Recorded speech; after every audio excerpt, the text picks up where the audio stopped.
ውድ የዝግጅታችን ተከታታዮች እንደምን ሰንብታችኋል? ይህ በየሳምንቱ ወደ እናንተ እየተዘጋጀ የሚቀርብላችሁ የጄንቢ ሚኒስትሪ የሚዲያ አገልግሎት ነው። ከባለፈው ሳምንት ጀምሮ ምህረት በሚል ርዕስ አዲስ ጥናት ጀምረናል። የዚህን ጥናት ክፍል 2 ዛሬ ይዘንላችሁ ቀርበናል። የባለፈው ሳምንት ክፍል 1 ጥናት ያመለጣችሁ ብትኖሩ በዩቲዩብ ቻናላችን ወይም በፌስቡክ ገጻችን ውስጥ በመሄድ እንዲሁም በዌብሳይትና ለዚሁ አገልግሎት ባዘጋጀነው የሞባይል አፓችን ውስጥ በመግባት ያመለጣችሁን ክፍል እንድትመለከቱት እናበረታታችኋለን። ወደ ዛሬው መሰናዷችን ከመግባታችን በፊት እስቲ አስቀድመን እግዚአብሔር በቃሉ እንዲናገረን በጸሎት አብረን እንጸልይ። የዘላለም አባት እግዚአብሔር ስምህ ይባረክ። ስለዚህ ሰዓትና ጊዜ ስለ ምሕረትህ እንድናስተውል የምሕረትህን ጥግና ስፋት የሌለውን ወደር የሌለውን ከፍተኛነቱን የምናውቅበት ሕሊናችን ጠባብ በመሆኑ ዛሬ የምናስተውልበት እገዛ እንዲሰጠን አእምሯችንን እንድትከፍት ባለብዙ ምሕረት የሆንክ አንተ ብቻ ስለሆንክ ምሕረት ደግሞ የአንተ ብቻ ስለሆነ እኛም ከአንተ ምሕረት ያገኘን በምሕረትህ ውስጥ እንድንመላለስ የምሕረት ዕውቀት እንዲበዛልን ለዛሬ የተመደበልንን እውነት ሳንሰማ እንዳያመልጠን ጆሮቻችንን እንድትከፍታቸው ማስተዋላችን እንዲስተካከል እውነትን እንድናውቅ ካወቅን በኋላ እንዳንስት በቃልህ እንድትመክረን ጊዜያችንን ሁሉ እንድትባርክልን በጌታ በኢየሱስ ስም ለመን። አሜን።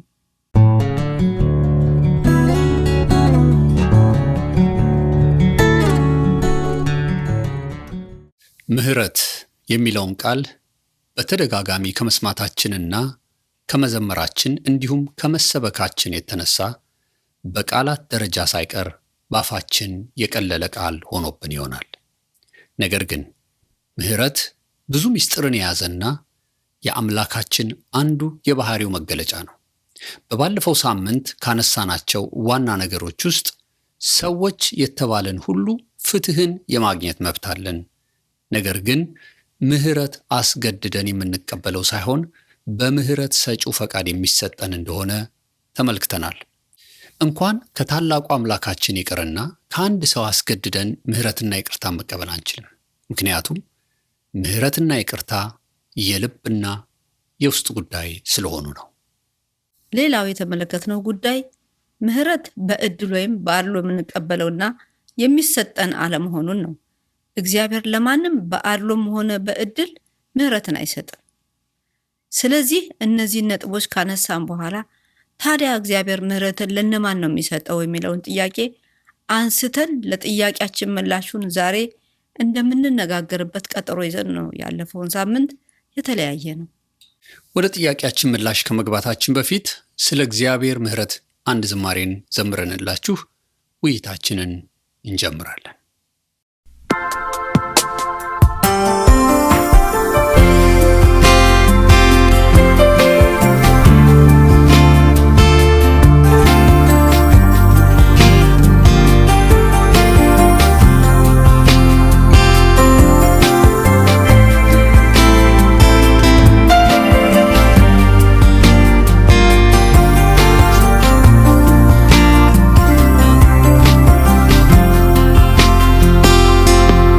ምህረቱ ለዘላለም ነው።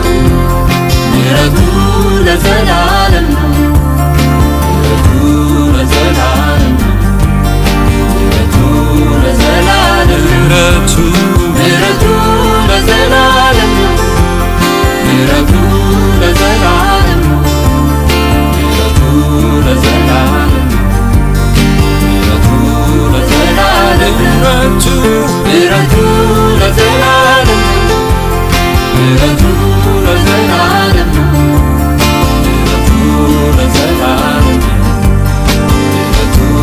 ምህረቱ ለዘላለም ነው። ምህረቱ ለዘላለም ምህረቱ ለዘላለም ምህረቱ ለዘላለም ምህረቱ ለዘላለም እግዚአብሔርን አመስግን ቸር ነውና ምህረቱ ለዘላለም ነው።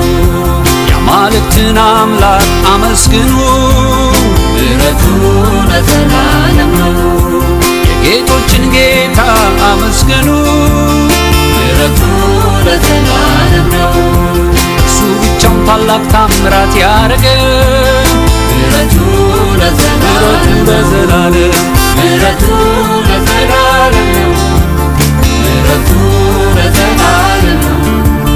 ምሕረቱ ለዘላለም ነው። እስቲ ምሕረቱ ለዘላለም ነው። ምሕረቱ ለዘላለም ነው።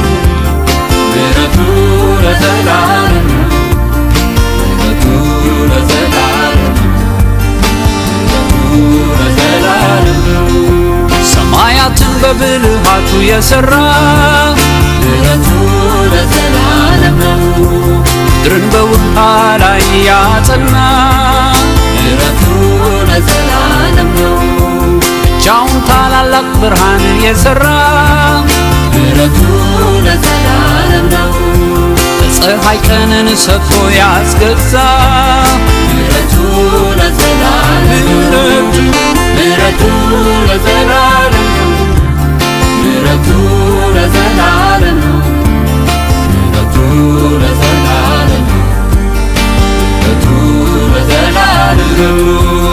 ምሕረቱ ለዘላለም ነው። ምሕረቱ ለዘላለም ነው። ምሕረቱ ለዘላለም ነው። ምሕረቱ ለዘላለም ነው። ከበኳቸው ጋር ግብፃውያንን የመታ ምሕረቱ ለዘላለም ነው። እስራኤልን ከመካከሉ ያስወጣ ምሕረቱ ለዘላለም ነው። በጸናች እጅ በተዘረጋችም ክንዱ ምሕረቱ ለዘላለም ነው። ፈርዖንና ሰራዊቱን ባህር ጣለ። ምሕረቱ ለዘላለም ነው። ምሕረቱ ለዘላለም ነው። ምሕረቱ ለዘላለም ነው። ምሕረቱ ለዘላለም ነው። ምሕረቱ ለዘላለም ነው። ምሕረቱ ለዘላለም ነው። ምሕረቱ ለዘላለም ነው። ምሕረቱ ለዘላለም ነው። ምሕረቱ ለዘላለም ነው። በመዋረዳችን አስቦናልና ምሕረቱ ለዘላለም ነው። ጠላቶቻችን አድኖናልና ምሕረቱ ለዘላለም ነው። ለሥጋ ሁሉ ምግብንም የሚሰጠን ምሕረቱ ለዘላለም ነው። የሰማይን አምላክ አመስግኑ። ምሕረቱ ለዘላለም ነው። ምሕረቱ ለዘላለም ነው። ምሕረቱ ለዘላለም ነው። ምሕረቱ ለዘላለም ነው። ምሕረቱ ለዘላለም ነው። ምሕረቱ ለዘላለም ነው። ምሕረቱ ለዘላለም ነው። ምሕረቱ ለዘላለም ነው። ምሕረቱ ለዘላለም ነው። ምሕረቱ ለዘላለም ነው። ምሕረቱ ለዘላለም ነው። ምሕረቱ ለዘላለም ነው። ምሕረቱ ለዘላለም ነው።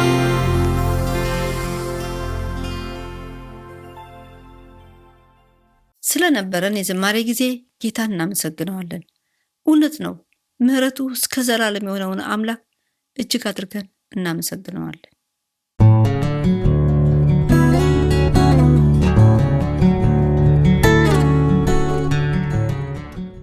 እግዚአብሔር ምሕረትን የሚሰጠው ለነማን ነው? ለዚህ ጥያቄያችን ምላሽ መስጠት የምንጀምርበትን ሁለተኛውን ክፍለ ጊዜ ይዘንላችሁ ቀርበናል። እግዚአብሔር ምሕረትን የሚሰጣቸው ለነማን ነው ለሚለው ምላሻችን በሶስት ምድብ ውስጥ አድርገን እናጠናለን። የመጀመሪያው እግዚአብሔር ምሕረትን የሚሰጣቸው ከሶስቱ ምድብ አንደኛው ስለ ምሕረት ወደ እግዚአብሔር ለሚጮሁ ሁሉ ምሕረትን ይሰጣቸዋል የሚለው ምድብ ነው። አስቀድመን ይህንን ምድብ በተብራራ ሁኔታ ከቃሉ የምናጠናው ይሆናል። እንግዲህ የመጀመሪያው ምላሻችን ምንድን ነው? እግዚአብሔር ለምሕረት ወደ እርሱ ለሚጮሁ ሁሉ ምሕረትን ይሰጣቸዋል የሚል ነው። ታዲያ ይህንን ምላሽ ብቻ ይዛችሁ ቀጣዮቹ ምድቦችን ሳታውቁ ወይም ሳትሰሙ በአንደኛው ምላሽ ብቻ ብዙ ስህተት ውስጥ ስለምትወድቁ 3ቱንም ምድቦች ጨርሳችሁ ሳታደምጡ እኛ ከዚህ ስቱዲዮአችን የምንናገረውን ሁሉ በቀጥታ አሁን በሕይወታችሁ ከገጠማችሁ ማንኛውም ውጣ ውረድ ጋር እንዳታገናኙት። ምክንያቱም አንደኛው ምድብ ከሁለተኛው፣ ሁለተኛው ከሶስተኛው ጋር እንደ ሰንሰለት የተያያዙ ስለሆነ አጠቃላይ ምድቦቹን በሙሉ እንድትከታተሉ ከወዲሁ እናበረታታችኋለን። ጥሩ፣ እንግዲህ በዚህ ሐሳብ ከተስማማን የመጀመሪያውን ምድብ ማለትም እግዚአብሔር ምሕረት የሚያደርግላቸው ለምሕረት ወደ እርሱ ለጮሁት ነው የሚለውን እንመልከት። በማቴዎስ ወንጌል ምዕራፍ 15 ቁጥር 22 ላይ እነሆም ከነናዊት ሴት ከዚያ ሀገር ወጥታ ጌታ ሆይ የዳዊት ልጅ ማረኝ፣ ልጄን ጋኔን ክፉኛ ይዟታል ብላ ጮኸች። አሁን እንደው እኛ ቤት ወይም በሌሎች ወንድም እህቶቻችን ቤት እንደዚህች ከነናዊት ሴት ስለ ልጆቻችን የሚያስጮህ ነገር ጠፍቶ ነው ስለ ምሕረት የማንጮኸው? ወገኖቼ፣ ስለ ምሕረት የማይጮህ ወይ አላዋቂ ነው፣ ማለትም ለምሕረት ጮሆ የሚሰማ የማይመስለው ሰው ነው። ደግሞም ስለ ምሕረት የማይጮህ ሰው ትዕቢተኛም ነው። በገንዘቤ እፈተዋለሁ ለምንለው ነገር መጮህ አይጠበቅብንም፣ ወይም በእውቀቴ አደርገዋለሁ ካልን መጮህ አይጠበቅብንም። ምናልባትም የማንጮኸው የተመካንበት ነገር ስላለን ይሆን? እንጃ ብቻ የሚያስጮህን ነገር የሞላበት ዘመን ላይ ሆነን አለመጮኻችን ግር ይላል። ይህች ከነናይቷ ሴት ስለ ልጇ ጮኸች። ዛሬ ባለንበት ዘመን በጣም ብዙ የሚያስጮሁ ነገሮች አሉ። ለምን እንደሆነ ጩኸት የለን ስለሆነ ነው ወይ? የሚያስጮህ ነገር ጠፍቶ ነው ወይ ብለሽ እንደጠየቅሽው፣ አዎ በጣም ብዙ የሚያስጮህ ነገር አለ። ግን ዛሬ ከመጮህ ይልቅ ማብራራት ማውራትን እንመርጣለን። እንደውም አንዳንድ ሰዎችን በዚህ ነገር ላይ መጸለይ ያለብን ብለሽ ስትመክሪያቸው ልክ ለነገሩ ክብደት ሁሉ ያልሰጠሽም ሊመስላቸውም ይችላል። እውነት ነው። ነገሩን የማቅለል ነገር አድርገው ይወስዱታል። ወይም ደግሞ ከዛ ከነሱ ችግር ለመሸሽ የምትጠቀሚበት ዘዴ ሊመስላቸው ይችላል። ነገር ግን ከመጮህ ውጭ ሌላ አማራጭ የለም። እቺ ሴት መታ በጌታ በኢየሱስ ፊት ጮኸች ስለ ልጇ። ዛሬ ስለ ልጆቻችን በዚህም በምንኖርበት ከተማ ቢሆን በዓለም ዙሪያ ሁሉ ብዙ ነገሮች የሚያስጨንቁ ነገሮች አሉ። መጮህ ግን አቁመናል። እስቲ ስለ ወጣቱ እያለቀ ነው፣ ስለ ልጆች እያለቁ ነው፣ ዩኒቨርሲቲ ስለሚገቡ ልጆች እየተባለ የህብረት ጩኸት፣ ተመሳሳይ ጩኸት ይዘን ማለት ነው። እና እግዚአብሔር እንድንጮህ ይፈልጋል። ያልጮኸ አይቀበልም። እንግዲህ የመጀመሪያው ነጥባችን ወደ እግዚአብሔር ለምህረት የጮኸ ምህረትን ያገኛል፣ ይቀበላል የሚለውን ነው። ስለዚህ በዚህ ነገር ላይ ጥቂት የምንላቸው ቢኖር ደስ ይላል። እውነት ነው። የሚያስጮህን ነገር በጣም ብዙ ነው ያለው። ግን የሚገርመው ነገር እኛ እንኳን በዘመናችን የሚያስጮህ ነገር ሲመጣ አንዱ የአንዱን ጩኸት ተጋርቶ ሁሉም በእግዚአብሔር ፊት ለመጮህ ፈቃደኛ ነበር።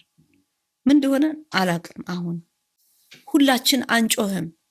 የሚያስጮህን ነገር ብዙ እያለ ለመጮህ አቅም አጥተናል። ምንድነው ችግሩ? ምንድነው ለጉሞ ያዘን አፋችንን? እግዚአብሔር ይሰማል። ጆሮ የፈጠረ አይሰማም፣ ዓይን የሚሰራ አያይም ይላል። ስለዚህ የሚያይና የሚሰማ አምላክ ይዘን ባለመጮሃችን አልተቀበልንም። አልለመናችሁምና አትቀበሉም የሚለው ምናልባት እንደዚህ አይነት አስተሳሰብና ማንነት ስላለን ይሆን መቀበል ያቃተን? ለምን አንለምንም? እግዚአብሔር ሰሚ ከሆነ ምናልባት የተጫነን ነገር አለ። ይሄን ነገር ልክ ከብርድ ልብስ ውስጥ ገፎ እንደመውጣት ያህል አሽቀንጥረን ጥለን አእምሯችን ላይ የተኛብን ነገር አለ። ይሄን ነገር አውልቀን ጥለን እጮሃለሁ ብለን እስቲ ባዶ ቤት እንጩህ፣ ብቻችንን እንጩህ፣ ሰው ከጠፋ እንጩህ እስቲ። ከዛ ደግሞ አብሮን የሚጮህ ሰው እግዚአብሔር ይልካል። ስለዚህ አብረን ለመጮህ እንችላለን። አቅም ያጣንበት የራሳችን ግንዛቤ ሊኖር ይችላል። እንዳልከው አብራርቶ መናገሩ ይቀለን ይሆናል። እግዚአብሔር የሚሰማ መሆኑንም እይታችን እግዚአብሔርን በሰው እይታ አይተ ነው ይሆን? እንደ ሰው ቆጥረ ነው ይሆን? እግዚአብሔር እኮ አምላክ ነው፣ ፈጣሪ ነው፣ የሚሰማ የሚያይ አምላክ ነው። ስለዚህ ይህም ፈጣሪ የሆነውን አምላክ አዲስ አእምሮ እንዲፈጥርላቸው ልጆቻችን ከዚህ ወጥመድ እንዲያመልጡ እንዲወጡ ከዚህ ነገር ወጥተው የእግዚአብሔር መንገድ መከተል እንዲችሉ ከድራግ ከሱስ ከዓለማዊ ልምምዶች ከሰይጣናዊ ተጽዕኖዎች በሲስተም ውስጥ ከሚሰራ ከክፉ እንዲያመልጡ ጎትተን የምናወጣቸው በጸሎት እኛ ነን። እኛ ከደከምን እነሱ ምን ሊሆኑ ነው? ስለዚህ ብዙ ሰዎች የተኛን ይመስለኛል እና ማንጮህበት ምክንያት አይገባኝም። ቤቱ በጩኸት የሚያስጮህ ነገር ሞልቶ እያንዳንዱ ሰው ቤቱ የጩኸት መዓት የሚያስጮህ ጉዳይ መዓት ሞልቶ ሰው ለመጮህ አቅም ለምን አጣ እንድል ያደርገኛል። በጣም እንግዲህ አንዱ ቅድም እንደተባባል ነው አለመጮህ በእውቀቴ በገንዘቤ ያደርገዋለሁ ከሚል ትምክህት የተነሳ ሊሆን ይችላል። እንደውም አለመጮህ ትዕቢት ነው የሚል ሐሳብ አንስተናል። ስለዚህ ትዕቢታችንን እንተው። ሌሎች ደግሞ በቃ መፍትሄ የሚያገኙት አውርተው ሲወጣላቸው ነው እና በትክክለኛው ቦታ ላይ አይደለም ያን ነገር እየዘረገፉት ያሉት። ላቁምና አንዳንድ ጊዜ ይሄ የማብራራት ጉዳይ ለእግዚአብሔርም እኮ አብራርተን እንነግረዋለን። የሚያውቅ ጌታ ነው። ሴትዮዋ ምንድን ያለች? ልጄ ባጋንን ተይዛብኛለች። በቃ ይሄ ነው ጥያቄው። እንዲሆና እዚህ ቦታ ሄዳ ተለክፋ ምናምን አላለችም፣ አላብራራችም። የልጇ ችግር ምንድነው? ባጋንን ተይዛባታለች። ክፉኛ ተይዛ በቃ የተያዘብን ነገር እግዚአብሔር ይኸው እንዲህ አይነት ሁኔታ ላይ ነው ያለው። እቺም ከአፋችን እንድናወጣው ስለሚያስፈልግ ነው እንጂ አብራርቶ ለእግዚአብሔር መነገር ሁሉ ያስፈልገው። በቃ እንዲህ አይነት ጭንቀት ውስጥ ነኝ፣ እየኝ፣ አድነኝ፣ አውጣኝ ብሎ መጮህ የሚጮህ ሰው ይረዳል፣ ይታገዛል። ይሄ የሚያሳየን ምንድነው? እግዚአብሔር ጋር ብዙ ምህረት አለ። ምህረቱ ግን ወጪ አልሆነም። ልክ ባጀት ተይዟል፣ ግን እቅዶች ስለሌሉ ባጀቱ አይለቀቅም እንደማለት ነው። ያ ምህረት አለ፣ ለልጆቻችን የተዘጋጀ ምህረት አለ። ስለዛ ግን አንጮህም። በሌላው ደግሞ ምንድነው የመጣልኝ አእምሮዬ ውስጥ ብዙ ጊዜ እኛ የምናደርገው በይበልጥ ወላጆች ከልጆቻችን ጋር መጫጫህ ነው እና ልጆቹን ብናስረዳቸው ላይረዱን የሚችሉበት እድሜ ሁኔታዎች፣ የተለያዩ ነገሮች ሊኖራቸው። ስለዚህ እነሱን ትተን ወደ እግዚአብሔር ብንጮህ እግዚአብሔር ለልባቸው ይናገራል። ምክንያቱም የእግዚአብሔር ቃል የልጆችን ልብ ወደ አባቶች፣ አባቶችን ልብ ወደ ልጆች የሚመልስ እግዚአብሔር እንደሆነ ነው የሚናገረው። ስለዚህ እንጩህ። ባለመጮሃችን እስካሁን ያልተቀበልናቸው ነገሮች አሉ። ይህንን ማበረታታት እንፈልጋለሁ። በቃ ምንጮህበት ተመሳሳይ ነገር ካለን አሁን ከዚህ ቀጥሎ የምናነሳቸውም ሐሳቦች አሉ። ብዙ አሁን የማያስጮህ ነገር የለንም። በየቤቱ አለ የሚያስጮህ ነገር፣ ግን ሁሉም ታምቆ ነው የያዘው። ምን እንደሚያደርግ አያውቅም። ግን በእግዚአብሔር ፊት እናፍስሰው። በቅርብ ጊዜ አዲስ አበባ በነበረን ጊዜ አንድ እህት በወሬ መሃል የተናገረችው ነገር አእምሮዬ ውስጥ መጣ። ምን አለች?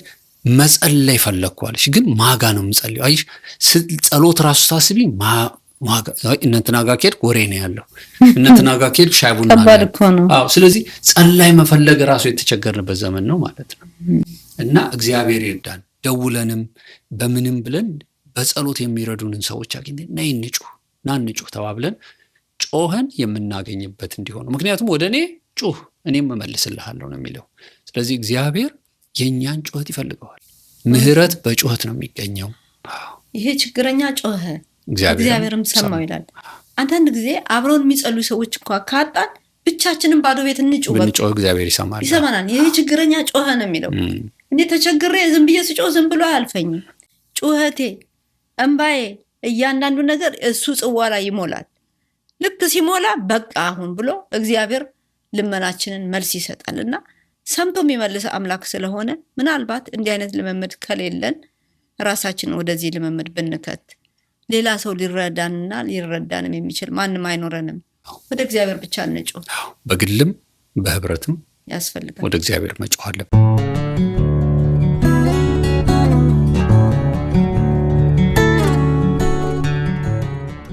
እንግዲህ ውድ የዝግጅታችን ተከታታዮች በመጮህ ምህረት ይገኛል። ሌላ ሐሳብ እናንሳ። ማቴዎስ ወንጌል ምዕራፍ 9 ቁጥር 27 ላይ ኢየሱስም ከዚያ ሲያልፍ 2 ዕውሮች የዳዊት ልጅ ሆይ ማረን ብለው እየጮሁ ተከተሉት ይላል። 2 አይነ ስውራንም የዳዊት ልጅ ማረን እያሉ የጮሁበትን ክፍል ስናነብ ቅድም አንድ እናት ስለ ልጇ ምህረት ጮኸች። አሁን ደግሞ 2 ሆነው ለተመሳሳይ ችግራቸው ለምህረት ጮሁ። ምን ነው እኛስ እንደ ቡድን እንደ ወዳጅ እንደ ጓደኛ የሚያስጮህን ተመሳሳይ ነገር ጠፍቶ ነው የማንጮኸው? እውነት ለመናገር ዛሬ በተለያዩ የሶሻል ሚዲያዎች ሰዎች ተሰብስበው ስለ ብዙ ነገር ያወራሉ። በቤተክርስቲያኑ ስላለ ነገር፣ ስለ ቅድስና መጉደል ሊሆን ይችላል፣ ስለ ሐሰት ትምህርት ሊሆን ይችላል፣ ወይም ስለ ሀገር ሊሆን ይችላል፣ ፖለቲካ ሊሆን ይችላል። መፍትሄ የሚያመጣ ነገር ጥሩ ነው። መነጋገርን እየኮነንኩ አይደለም። ግን ተመሳሳይ ጉዳይ ያለን አንድ ላይ እስቲ እንጩህ የሚል የግሩፕ ቻት እና የግሩፕ ሶሻል ሚዲያ አታገኝ። ሰምተናል። በቃ አሁን ስለዚህ ጉዳይ ልናወራል። ስለዚህ ሰው ሲባል ሰው ይገባል፣ 1000 ሰው ይገባል፣ ላይቭ ይቦጫጭቃል፣ ያወራል። ይነጋገሩ፣ ጥሩ ነው። በመነጋገር የሚያመጡት ነገር ካለ ብንጮህ ግን ለተመሳሳይ ችግራችን አሁን ተመሳሳይ የሆኑ ችግሮች በየቤተ ክርስቲያኑ የሉም፣ በየቤተሰብ ውስጥ የሉም። ልክ አሁን ቅድም እንዳልሽው እችም ልጇ ታመመባት፣ እችም ልጇ እንዲሆንባት ተገናኝተው ሲጮሁ እንደ ጩኸታቸው ይደም እና እግዚአብሔር ወደ እርሱ ለሚጮሁ ምህረትን የሚያደርግ ከሆነ እንፈልግ ቢጤያችንን። በእኛ አይነት ቁስል ውስጥ ላለ በእኛ አይነት ሸክም ውስጥ ካለ ሰው ጋር ስንሆን የእርሱንም የኔንም ሸክም ይዘን ስንጮህ እግዚአብሔር ይሰማናል። እና እየጮህን ያለነው በተመሳሳይ ጉዳዮቻችን ሳይሆን አንደኛ ፍጹም አቁመናል። በቃ መጮህን አቁመናል። መነጋገር፣ መከራከር ላይ አተኩረናል። ይሄ መለወጥ አለበት ነው የምንለው። እንደው እግዚአብሔር ይሄን መልእክታችንን ሰዎች ሰምተው ሰዎች ስለ አንድ ጉዳይ በእግዚአብሔር ፊት የሚጮሁበት የሶሻል ሚዲያ መድረኮች ተከፍተው ማየት ይሄ ትልቅ ለቤተ ክርስቲያን ተሐድሶን ያመጣል። በሀገራችን ጉዳይ ለምሳሌ የኛና የኤርትራ ህዝብ፣ የኛና ሌላው አፍሪካ ውስጥ ያለ ህዝብ አንድ ኮመን ነገር የለንም። በአፍሪካ ውስጥ የሚያስጮህ ነገር የለንም። እግዚአብሔር ይህንን መፍትሄ እንዲያመጣ ለምህረት እስካሁን አልጮህንም። ለዚህ ነው ምህረትን ያልተቀበልነው ነው ሐሳቡ። እውነት ነው።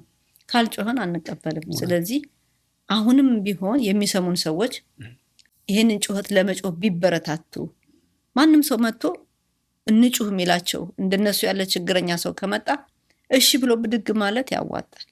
ካለበለዛ ግን እያብራራን ብናወራው የኔ እኮ ካንተ ይለያል፣ የኔ እኮ ካንቺ ይለያል እያልን ብናብራራው የምንነግረው ሰው መፍትሄ ያመጣልን። ግን እግዚአብሔር ይሄን አይነት ችግር ላይ ነን፣ ስለዚህ እንጮሃለን። በፊትህ ጩኸታችንን ስማ፣ አቤቱ ጩኸቴን ስማ፣ ጸሎቴን ማድመጥ እያሉ ጮሁ፣ ተደመጡ፣ ተሰሙ። መልስ መጣ። እኛ ምን ሆነን ነው የተያዝነው? ማነቋችንን በጥሰን እንጩህ ወደሚለው ብናተኩር ምህረት እንቀበል። እንግዲህ አሁን ስትናገሪ ምን አስታወስኩ? አንዳንድ ሰዎች ምናልባት አብረውኝ እንዲጮሁ ብዬ በነገርኳቸው ጉዴን እንዲያረጉብኝ የሚል መጥፎ የሆነ ኤክስፔሪየንስ አድርገው ይሆናል። እንደዚህ አይነት ልምድ ገጥሟቸው ሊሆን ይችላል። ከዚህ የተነሳ እዚሁ ቅድም እንዳልሽው ለብቻውም የጮሁ ተሰምተዋል፣ ለሁለትም የጮሁ ተሰምተዋል፣ በህብረትም የጮሁ ተሰምተዋል። እግዚአብሔር የሚፈልገው ከኛ ለምህረት ወደ እርሱ የሚጮሁትን ሁሉ ይሰማል የሚለውን ነገር በደንብ አጠንክረን ምናልባት በዚህ ሰዓት ማንም ሰው የለኝም አብሮኝ የሚጮህ የለም የሚሉ ካሉ ወደኛ ደውሉ። ወደኛ በቴሌግራም በዋትስአፕ ወይም ደግሞ በሶሻል ሚዲያ መልእክት ጽፈው እንጮሃለን አብረናቸው። ምንም ችግር የለም፣ እንረዳቸዋለን። አንዳንድ ሰዎችም እንደሱ ያደርጋሉ። ብዙዎች ሁኔታ ውስጥ ነኝ ያለሁት፣ ባካችሁ በጸሎት አግዙኝ፣ እንጸልያለን በምንችለው፣ እግዚአብሔር በረዳን መጣል። ይሄ በጣም አስፈላጊ ነገር ነው። ስላልጮህን ነው ምህረት ያልተቀበልነው። ይሄን እንድናስብ ያስፈልጋል።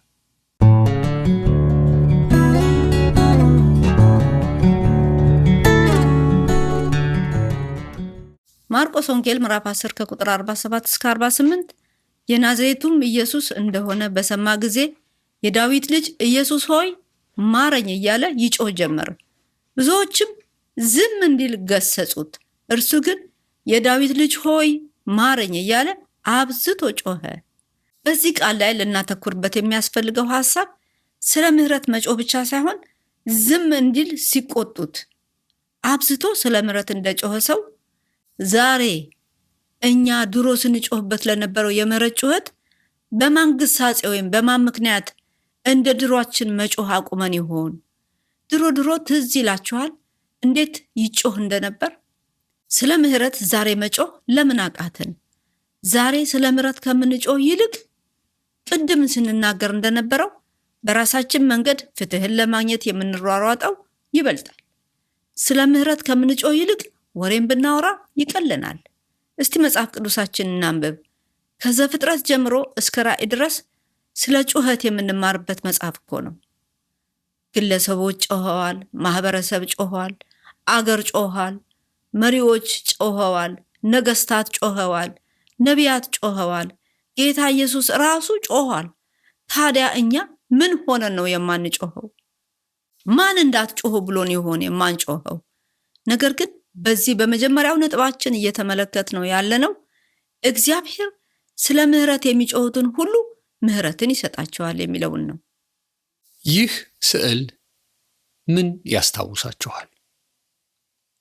በበሩ ላይ በነጭ ታፔላ ክሎዝድ ተብሎ የተጻፈ መረጃ በሩ ላይ ተለጥፎ ታያላችሁ። መቼስ የሆነ አንድ አንገብጋቢ ጉዳይ ገጥሟችሁ ያንን ጉዳይ የምትፈጽሙበት ቦታ ቢሮ ከመዘጋቱ በፊት ተሯሩጣችሁ ልክ ስትደርሱ ይህ ክሎዝድ ወይም ዝግ ነው የሚለውን ምልክት ስታዩ እንዴት ወሽመጣችሁ እንደሚበጠስ መገመት አያቅትም። ልክ እንደዚሁ ስለ ምህረትም መጮህ ያለብን የምህረት ደጁ ከመዘጋቱ በፊት ነው። የሉቃስ ወንጌል ምዕራፍ 16 ቁጥር 24 ላይ ያ ሀብታም ሰው ወደ ሲኦል በወረደና በእሳት በተቃጠለ ጊዜ በአብርሃም እቅፍ ሆኖ በተራው በእረፍትና በፎይታ ወዳለው ድሃው አልዓዛር እየተመለከተ ማረኝ እያለ ቢጮህ እንኳ ለምህረት የተጣራው ጩኸቱ ልክ እንደ ቅድሙ በር ክሎዝድ ወይም ዝግ ነው ስለሆነበት የምህረት ጩኸቱ ከንቱ ጩኸት ሆነበት። ለምህረት መጮህ ዛሬ ነው እንጂ ነገ ፍጻሜ ሲደርስ መሆን የለበትም። ጊዜ ያለፈበት የምህረት ጩኸት እንዳለ ታውቃላችሁ። በዚሁ በሉቃስ 16:24 ላይ እርሱም እየጮኸ አብርሃም አባት ሆይ ማረኝ፣ በዚህ ነበልባል እሰቃያለሁና አለ። ብዙ ሰዎች ክርስቶስ በመስቀል ላይ የሰራላቸውንና የከፈለላቸውን የዕዳ ክፍያ ሲነገራቸው ልባቸውን ለጌታ መስጠት ያቅታቸዋል። የምህረቱን ጥሪ ስንነግራቸው እምቢ ይላሉ። ነገር ግን የምህረት ደጁ ክፍት የሆነ ጊዜ እንጂ ከተዘጋ በኋላ ለምህረት እንደ ሉቃስ ወንጌሉ ሀብታም ሰው መጮህ ከንቱ ጩኸት ይሆንባቸዋል። ምናልባት ዛሬ በዚህ ያላችሁ እኛን እያደመጣችሁ እየተመለከታችሁ ያላችሁ የምህረት ጥሪ ሰምታችሁ ሕይወታችሁን ለጌታ ሰጥታችሁ ምላሽን ፈጽማችሁ ይሆናል። ነገር ግን ዛሬም ድረስ የምህረቱን ጥሪ እየሰማችሁ ምላሽን ያልሰጣችሁ ስለምትኖሩ አንድ ዝማሬ ጥሪ እናደርግላችኋለን። በዚህ ዝማሬ የተከፈተውን የምህረት ደጅ ዛሬውኑ እንድትገቡበት፣ ዛሬውኑ ክፍት ሳለ እንድትጠቀሙ ዕድላችሁን እናበረታታችኋለን። ወደ ዝማሬው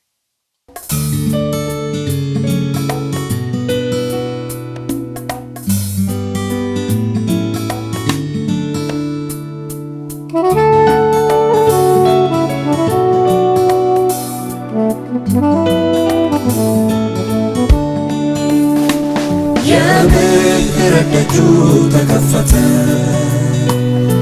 ኢየሱስ ይጠራ ኑ ወደ እኔ እያለ በልቡ የወሰነ እርሱን ለመከተል አሁን ይምጣው ለዚህ ሰዓቱን አይገኝ። የምህረት ደጁ ተከፈተ፣ ኢየሱስ ይጠራል ኑ ወደ እኔ እያለ ልቡ የተከፈተ እርሱን ለመቀበል ቶሎ ይምጣው ለዚህ ዘመኑን አይገኝ።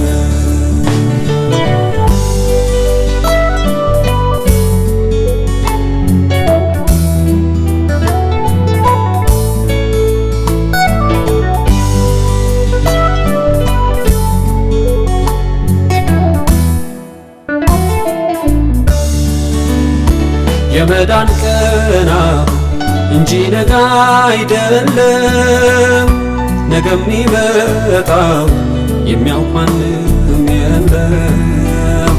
ወደ አዳነህ ጌታ ብታመልጥ ይሻላል፣ እጆቹን ዘርግ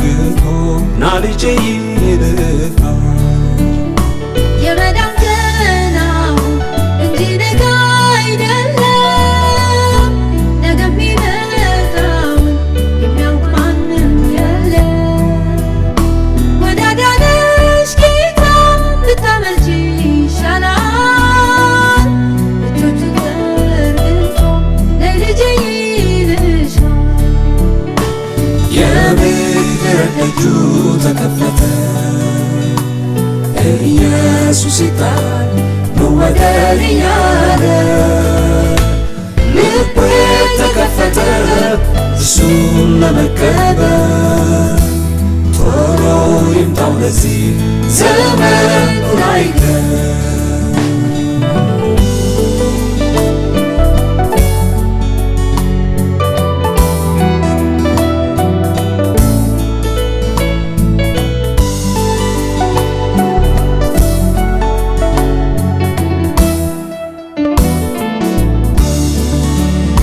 የደከምክም ካል በሕይወት ዝለህ ከመልካም ጎዳና ከጌታ ኮብልለህ ዛሬ የምህረት ደጅ ለአንተም ተከፍቷል። ና ወደኔ እያለ ኢየሱስ ይጠራሃል። የደከምሽም ካለሽ በሕይወትሽ ስለሽ ከመልካም ጎዳና ከጌታሽ ኮብልለሽ ዛሬም የምህረት ደጅ ለአንቺም ተከፍቷል። ነይ ወደኔ ያለ ኢየሱስ ይጠራሻል። የምህረት ደጁ ተከፈተ። ኢየሱስ ይጣል ወደኔ ያለ ልቡ ተከፈተ እሱን ለመቀበል። ቶሎ ይምጣው ለዚህ ዘመኑን አይገር።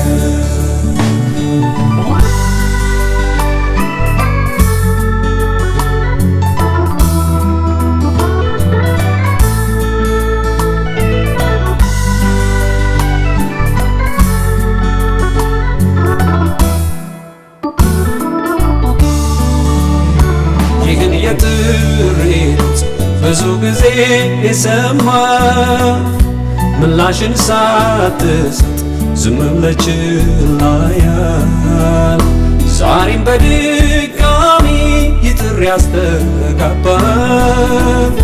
ዛሬ መጨረሻ እንደሆን ማን ያውቃል? ይህን የጥሪ ድምፅ ብዙ ጊዜ ሰማሽ ምላሽን ሳትሰጪ ዝም ብለሽ ችላ ያልሽ ዛሬም በድጋሚ ይጥሪ ያስተጋባል። ዛሬ መጨረሻሽ እንደሆን ማን ያውቃል? የምህረት ደጁ ተከፈተ። ኢየሱስ ይጣራል ኑ ወደኔ ያለ በልቡ ወሰነ እሱን ለመከተል። አሁን ይምጣው ለዚህ ሰዓቱን አይገር። የምህረት ደጁ ተከፈተ። ኢየሱስ ይጣል ኑ ወደኔ ያለ ልቡ ተከፈተ እሱን ለመቀበል። ቶሎ ይምጣው ለዚህ ዘመኑን አይገር።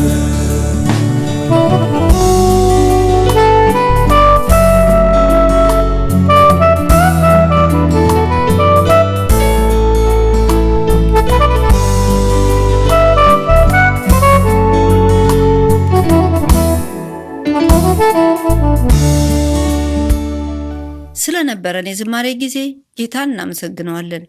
ይህ አሁን የተዘመረው የጥሪው ዝማሬ ይመለከተኛል የምትሉ ትኖሩ ይሆን? ታዲያ ለምን ዛሬ የምህረት ደጁ ተከፍቶ እያለ ምላሻችሁን አትሰጡ? ቅድም ስለ ሀብታሙ ሰውና ስለ ድሃው አልዓዛር ስንናገር አድምጣችሁን ይሆን? ያ ሀብታሙ ሰው በሲኦል ስቃይ ውስጥ እያለ የጮኸው የምህረት ጥያቄ ጩኸት ሰሚ አላገኘም ነበር። ታዲያ እናንተም ሁሉ ነገር ካበቃለት በኋላ ለምህረት መጮኻችሁ ከንቱ ጩኸት ከሆነ ለምን ዛሬውኑ ወስናችሁ ሕይወታችሁን ለሞተላችሁ ጌታ አትሰጡትም? እውነት ነው። ይህንን ውሳኔ መወሰን የምትፈልጉ ከኔ ጋር አብረን በጸሎት እየመራኋችሁ እንጸልያለን። ስለዚህ እኔም የምጸልየውን ጸሎት ከኔ በኋላ እየተከተላችሁኝ በመጸለይ ዛሬ የምህረት ደጁ ክፍት ሳለ ወደዚህ ወደ አዳናችሁ ጌታ ሕይወታችሁን በየትኛውም ሁኔታ ውስጥና ቦታ ውስጥ ብትሆኑ ይህን ጸሎት አብራችሁኝ በመጸለይ እንድትወስኑ ጠይቃችኋለሁ። እንጸልይ። ጌታ ሆይ ስለዚህ ቀን አመሰግንሃለሁ። ስለተከፈተልኝ የምህረት ደጅህ አመሰግንሃለሁ። ጌታ ሆይ ኃጢአቴን ይቅር በል፣ በደሌን ሁሉ ደምስስ። ስለኔ ስትል ባፈሰስክልኝ ደም ኃጢአቴ ሁሉ ይታጠብ። ልጅህ አድርገኝ። ስሜን በሕይወት መዝገብ ላይ ጻፍ። ከዛሬ ጀምሮ ፈቃዴን፣ ስሜቴን፣ ሐሳቤን ሁሉ እንድትገዛ ራሴን ላንተ ሰጣለሁ። የዚህ ዓለም ሲስተም የዲያብሎስ ፈቃድ በእኔ ላይ እንዳይሰለጥን ራሴን ላንተ ሰጣለሁ። ከዚህ በኋላ በቀረኝ ዘመን ሁሉ ጌታዬና አምላኬ አንተ ሁነኝ። ልጅህ ስላረከኝ አመሰግንሃለሁ። በኢየሱስ ክርስቶስ ስም አሜን። ይህንን ጸሎት ከኛ ጋር አብራችሁ የጸለያችሁ በእውነት ውሳኔያችሁ ከልባችሁ ከነፍሳችሁ ከሆነ አሁኑኑ በጸለያችሁበት ቅጽበት የእግዚአብሔር ሰላም ሁለንተናችሁን ይሞላል። ስለዚህ መጽሐፍ ቅዱስን በትክክል ከሚያነቡና ከሚያጠኑ ጋር ኅብረትን አድርጉ። እንዴት መጸለይ እንዳለባችሁ፣ እንዴት በእግዚአብሔር ቤት መመላለስ እንዳለባችሁ፣ እንዴት የእግዚአብሔርን ቃል ማጥናት እንዳለባችሁ ሊመክሩኝ ይችላሉ ወደምትሏቸው ሰዎች ሂዱ። የእግዚአብሔር መንፈስም ደግሞ ወደ ትክክለኛ ሰዎች እንደሚመራችሁ እናምናለን። ይህንን ውሳኔ ዛሬ ፕሮግራማችንን አቋርጠን በመሃል የጠየቅንበት ምክንያት የምህረት ደጁ መቼ እንደሚዘጋ አናቅም። የዓለም ፍጻሜ የጌታችን መምጫ መቼ እንደሆነ አናቅም። አሁን ይህን ጸሎት ከጸለያችሁ በኋላ ሊሆን ይችላል። ስለዚህ ይህን ውሳኔ በመወሰናችሁ ትልቅ ነገር ወስናችኋል። ስለዚህ እርዳታን፣ መንፈሳዊ እገዛን የምትፈልጉ ከሆነ በስክሪኑ ላይ በምታዩት የስልክ ቁጥራችንና የኢሜል አድራሻችን እንድትጽፉልን እናበረታታችኋለን።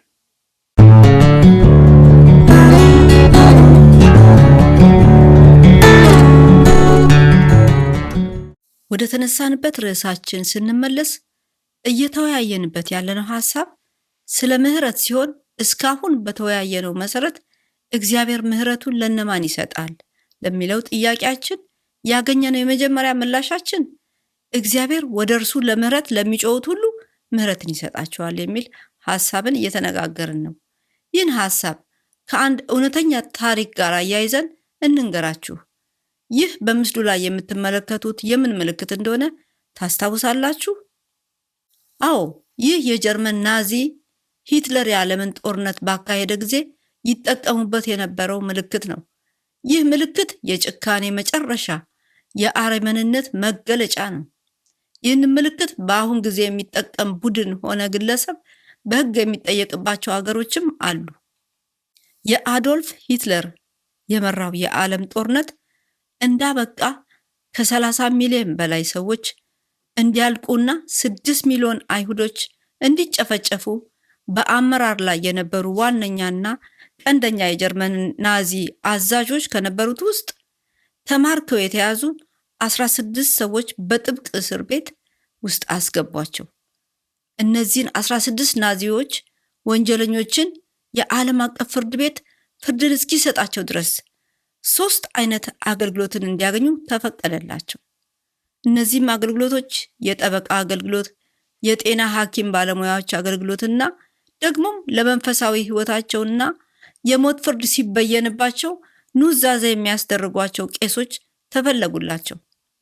ለዚህ አገልግሎት ከተለያዩ ሀገሮች ማሰባሰብ ሲደረግ በቅስና እንዲያገለግሉ ከተመረጡት ውስጥ የጀርመን ዘር ያለበትን በጦርነቱ ወቅት ሸሽቶ ወደ አሜሪካ ገብቶ በአንድ የሉትራን ቤተክርስቲያን በክህነት ያገለግል የነበረ ስሙ ጋሪካ የተባለ ሰው በዚህ አገልግሎት ውስጥ እንዲሳተፍ የአሜሪካ መንግስት ጠየቀው።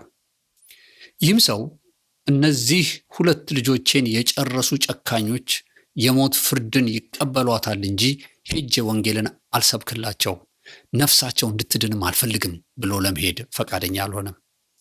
ነገር ግን ከጥቂት ቀናት በኋላ ሕሊናውን መንፈስ ቅዱስ ስለወቀሰው እሺ ሄዳለሁ ብሎ ወደ ጀርመን በመምጣት ከሌሎች ከተመረጡ ቄሶች ጋር ለአገልግሎቱ ተደባለቀ።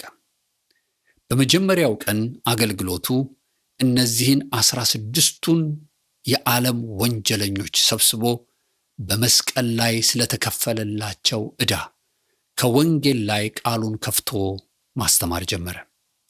በዚህ ጊዜ ከ16ቱ 14ቱም የናዚ የጦር አዛዦችና ወንጀለኞች በየተራ ሕይወታቸውን በታላቅ ለቅሶና እንባ ጌታ ሆይ ማረኝ እያሉ ለምህረት መጮህ ጀመሩ።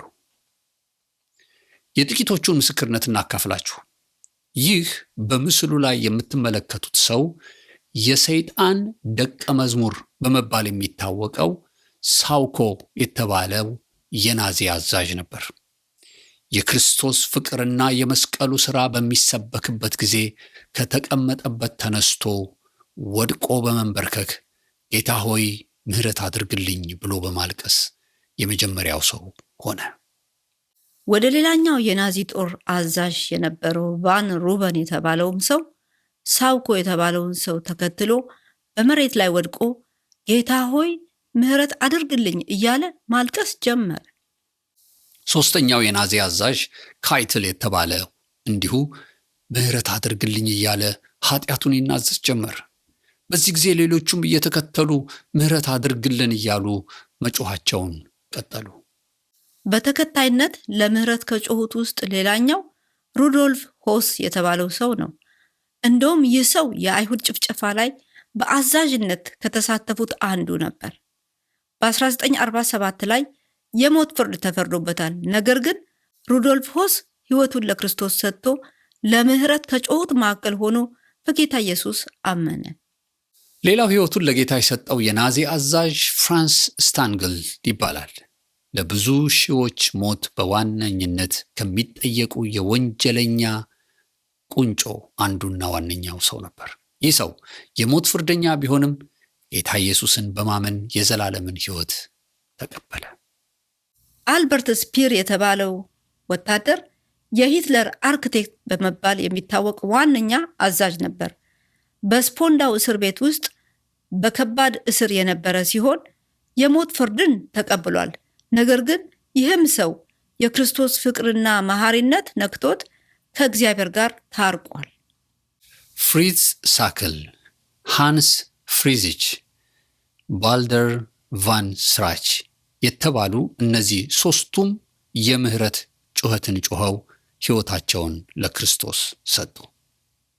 ከ16ቱ ውስጥ 2ቱ የናዚ አዛዦች ግን እንደ ሌሎቹ ጓደኞቻቸው ሕይወታቸውን ለጌታ ለመስጠት ፈቃደኞች አልሆኑም።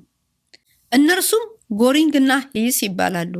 ሂስ ለ40 ዓመታት በበርሊን እስር ቤት ማቆ መጨረሻ ላይ በእስር ቤት ውስጥ በተንጠለጠለ የኤሌክትሪክ ገመድ ላይ ራሱን አንቆ ገደለ። ሌላኛው ደግሞ ጎሪንግ የተባለው የሉፍት ዋፍ የናዚ አዛዥ የስቅላት ፍርድ ተፈርዶበት ሚስቱና ሴት ልጁ ለስንብት እስር ቤት መጥተው ሳለ ሴት ልጁ እያለቀሰች አባቴ እባክህ ኢየሱስን እመን በመንግስተ ሰማይ ላገኝ እፈልጋለሁ ብላ ስትጠመጠምበት ገፍትሮ እኔ በራሴ መንገድ የማምነውን አምናለሁ፣ አንቺ የፈለግሽውን እመኝ ብሎ አስወጣቸው። እሱም የስቅላት ፍርዱ ሳይፈጸምበት በፊት ራስ በራሱን አጥፍቶ ገደለ።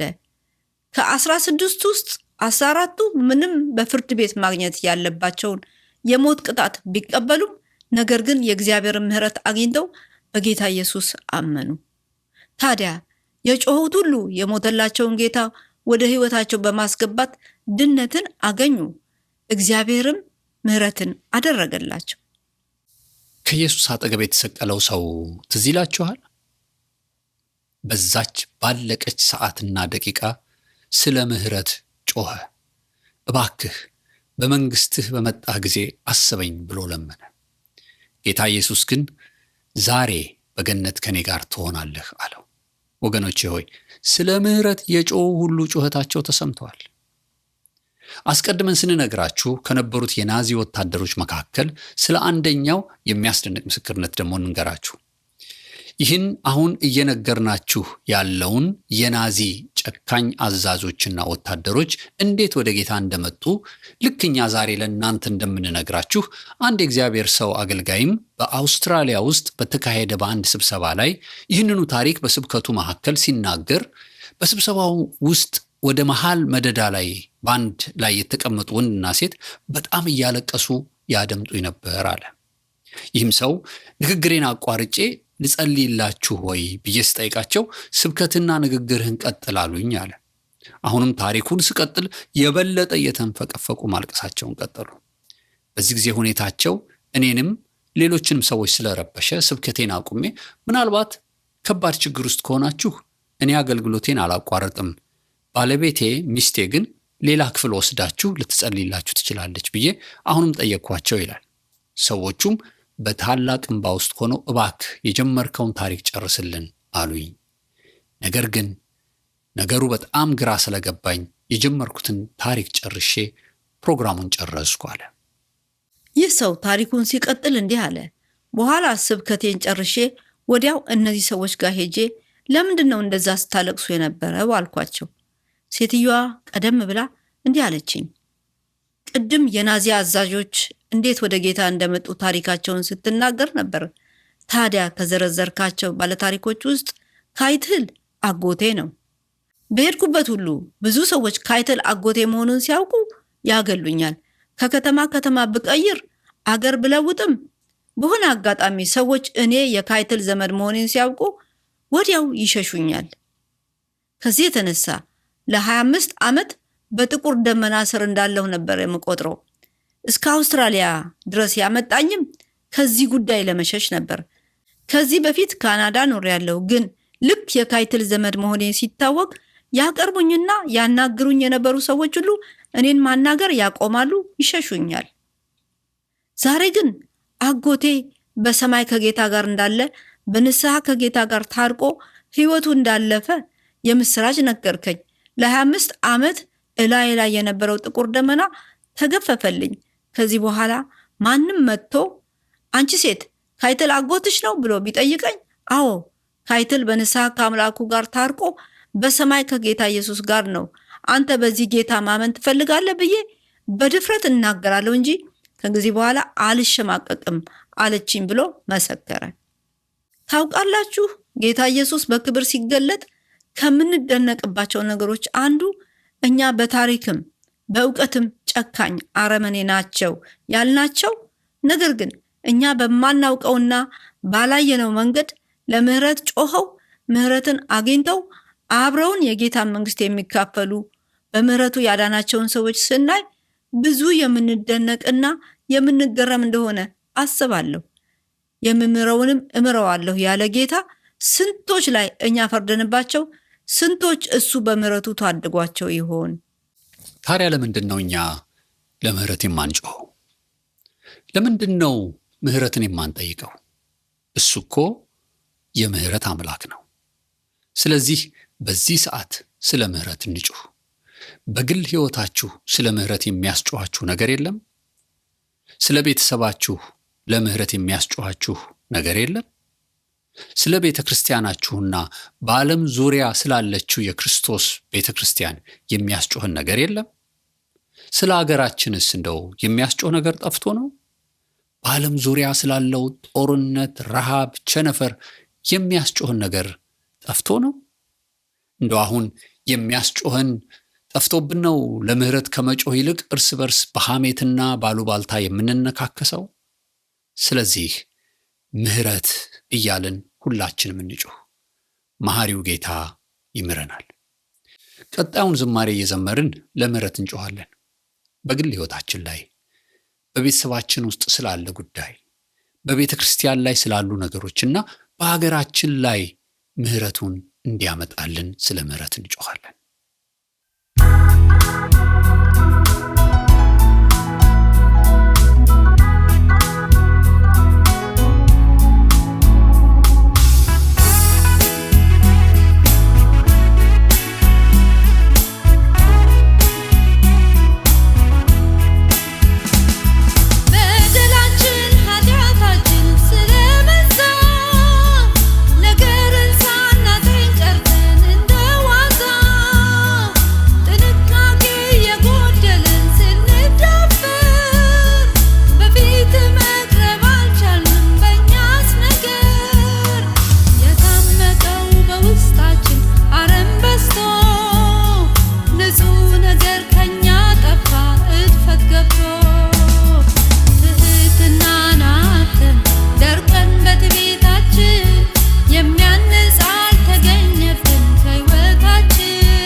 ተስተጓጉሎ ቀረ እንዲሁ ምድረ በዳ አልመለስ ስላለ ከክፉ ስራችን ተበታትኖ ቀረ ባከነ ሕዝባችን።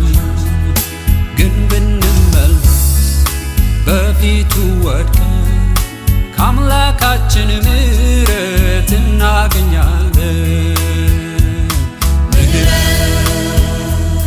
ምሕረት ምሕረት ይቁም ከእግዚአብሔር ከአምላካችን። ምሕረት የእግዚአብሔር ምሕረቱ ያገኘን። ምሕረት ምሕረቱ ያገኘን የአምላካችን። ምሕረት ምሕረት ይሁን ከእግዚአብሔር ከአምላካችን።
በክፋት ምንም ያህል ጨካኝ ሆኖ ሰማይ ቢደርስ ግፍ ተንኮሉ ጽዋው ሞልቶ ተጸጽቶ ቢገባ ንስሐ አንድ ቀን ለምሕረት ቢጮህ ከልቡ ቢማጸን ለቁጣ እንጂ ለምሕረት የሚፈጥነው ይምረዋል እርሱ ይቅር ባይ አምላክ ነው። ዛሬም ሁላችን ብንወድቅ በንስሐ ሊምረን ይችላል ቸር አምላክ ነውና።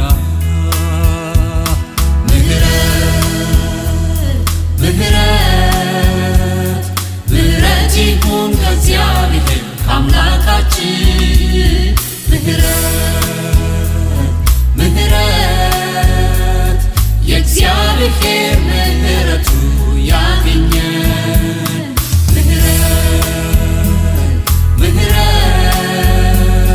ምሕረቱ ያገኘን የአምላክ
በልማድ ውስጥ ተጠልፈው ወደቁ።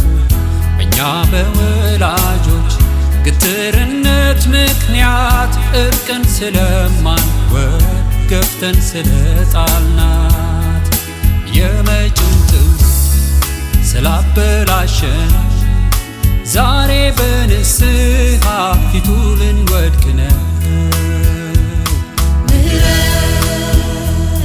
ምህረት ምህረት ይሁን ከእግዚአብሔር ከአምላካችን።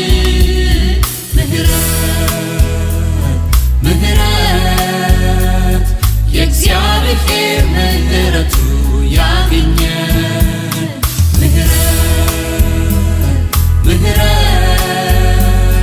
ምህረቱ ያገኘን የአምላካችን።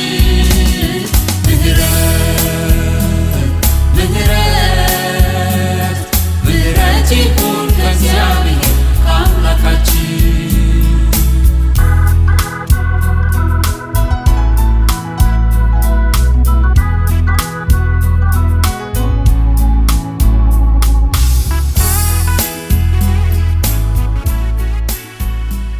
ስለነበረን የዝማሬ ጊዜ እግዚአብሔርን እጅግ አድርገን እናመሰግነዋለን። እውነት ነው እንግዲህ እየተነጋገርንበት ያለነው ስለ ምህረት ነው። ምህረት እግዚአብሔር ለነማን ይሰጣል? ስለ ምህረት ለሚጮሁ ይሰጣል። ዛሬም ስለ ምህረት ልንጮህ ይገባል። ስለ ምህረት ካልጮህን ምህረትን አናገኝም። ስለ ልጆቻችን ለምህረት እንጩህ፣ ስለ ቤተሰብ ለምህረት እንጩህ፣ ስለ ሀገር ለምህረት እንጩህ፣ ስለ ቤተ ክርስቲያን ለምህረት እንጩህ። ስለ ምድር፣ ስለ ዓለም ሁሉ ለምህረት የምንጮህበት ጊዜ ነው።